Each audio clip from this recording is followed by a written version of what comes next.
Hello everyone, and welcome back to the channel. Today's episode, I'm upgrading the brakes on my 08X scooter to hydraulic brakes. I wanted to begin with some before and after tests just to show the results before we get started with the installation. I was really surprised at the results of these tests. The reason being is because when I did this upgrade, I was under the impression that by adding hydraulic brakes, I was going to have a lot more stopping power. And to an extent that is true, but it really breaks down to how the brakes themselves actually work. With a mechanical brake, the harder I squeeze, the faster I'm going to stop. With hydraulic brakes, there's fluid inside of the lines, and so as soon as any pressure is applied to the brake lever, all of that fluid goes to the brake pads themselves, causing you to get the maximum amount of stopping power. What that equals is instead of slowing down, you're going to get a skid. And when you skid, you don't have control over how fast you stop. At that point, it's completely up to physics at how fast you're moving and all that kind of stuff.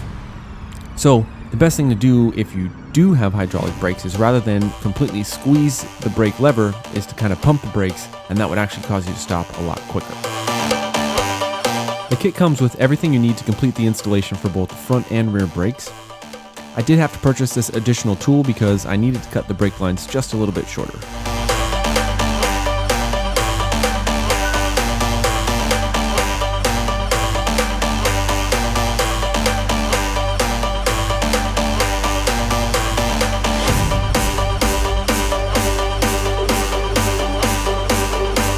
Changing out the stock brakes is actually really easy. It's just 2 screws over the top that hold the brakes on, and then you can use those same screws along with the spacers to install the new brakes. So all of that took maybe 2-3 minutes to actually put the brakes themselves on, but the time consuming part was getting the brake line to run through the body and up the stem. I'm going to wait to tighten these bolts down all of the way. Not only are these the bolts that hold the brakes on, but they also are used to adjust the brake pads themselves. And so I'm just going to get them hand tight here to make sure they don't move around, and then I'll come back and tighten them down once the installation is complete. The next step in the process is to remove the brake line from the brake cable. Now, in order to do that, I have to remove this one screw from the old brakes. Before I can pull the brake line through, I have to release it from the brake lever. The way I'm going to do that is just by undoing the adjustment screw from the lever itself. Once you completely unscrew that, you just have to pull in the lever slightly until you can see the end of the cable, match it up to the hole, and pull it out.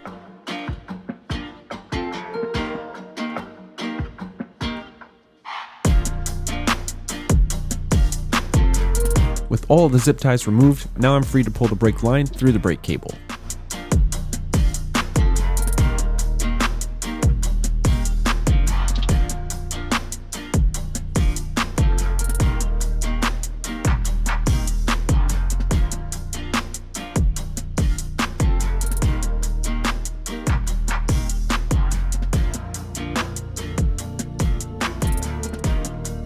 To get the new brake line through the stem, I'm going to have to use the old brake line to guide it through.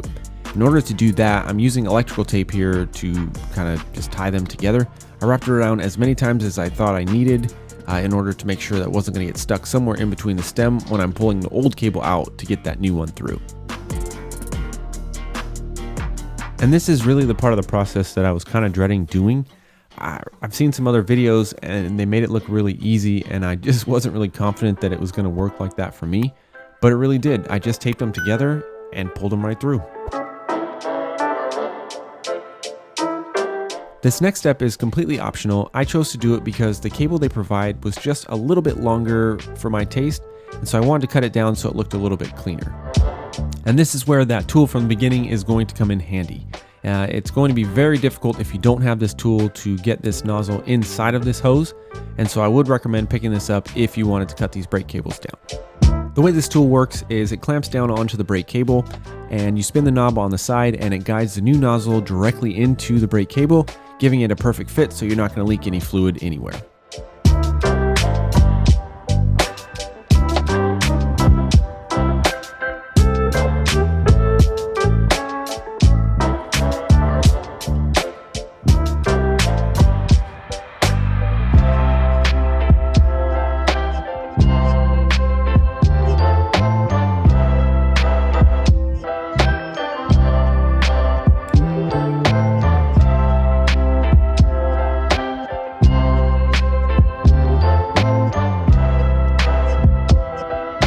These next pieces here are also included in the kit.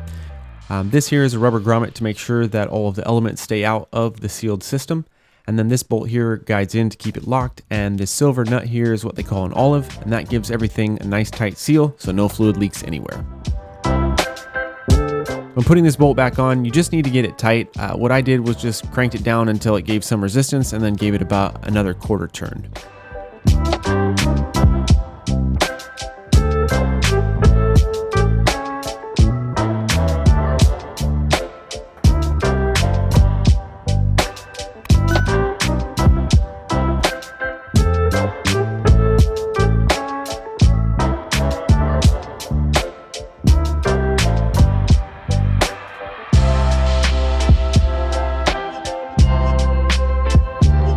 The electrical for this is actually really simple as well.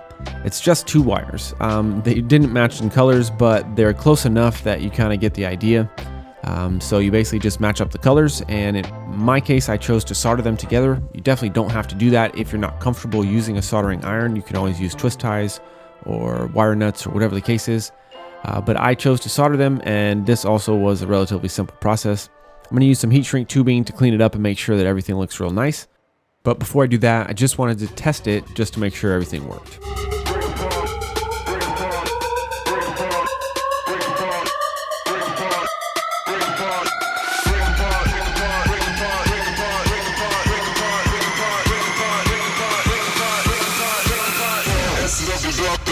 I kept all the original wrappings from this here, so I'm just going to reconnect everything, clean up the lines, and then add some new zip ties just to make sure everything looks nice and neat.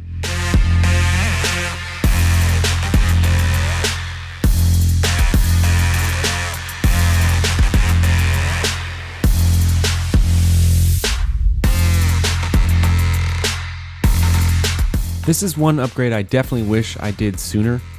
I was a little intimidated by trying to do it, and so I put it off for so long. And now that I understand how these brakes work and how good they are, I really wish I would have taken advantage of this sooner. So I definitely do recommend doing this upgrade, even though from the tests it looked like they didn't perform as well. I'm glad I did these tests because now I understand how to use these brakes better. And so knowing that I need to pump them versus just squeezing them if I ever had to stop, that is very useful information to make sure that I'm going to be safer when I'm out riding.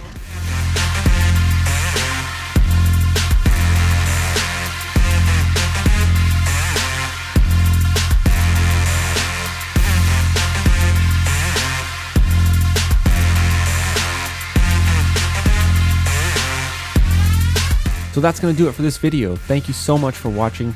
If you guys have any questions, please leave them below. I really enjoy answering all the questions you guys have on my videos, and I appreciate all the support that you guys have had along the way. And if you guys haven't subscribed, now's the time. So thanks again for watching, and as always, I'll see you guys next time.